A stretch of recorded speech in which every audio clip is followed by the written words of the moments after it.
A Clark County teenager is back up and moving after being hospitalized for weeks.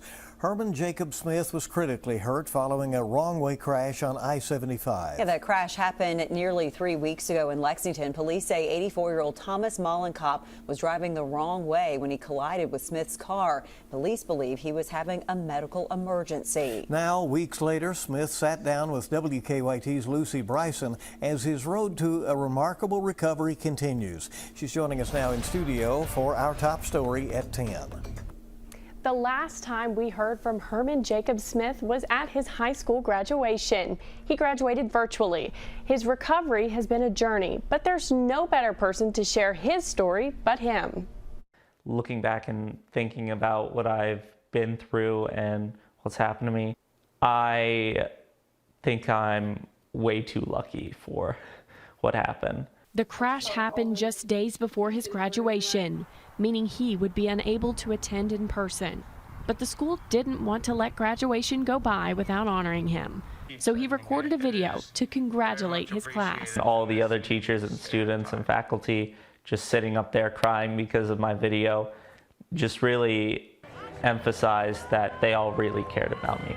Smith is enlisted in the U.S. Army, and his plans for the summer were to complete the remaining part of his training.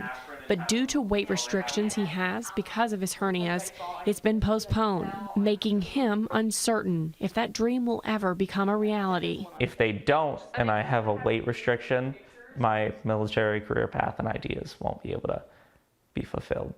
He says he planned for the military to pay for his college, and without it, things could be difficult. So if I don't make that, I'll have to pay all of my tuition out of pocket. And that'll be detrimental for career plans and things like that. But so far, doctors have been sharing nothing but positive remarks. I do think that it is a miracle that I'm here today and that I've made it this far.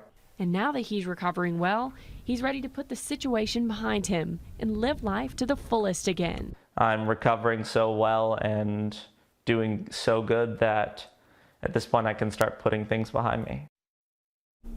Since the accident, Smith and his family have decided that they're planning to visit the first responders that helped Herman the night of the crash and give them a surprise that's near and dear to their heart. Back to you. Well, Lucy, it's good to see him doing so well. Thank you.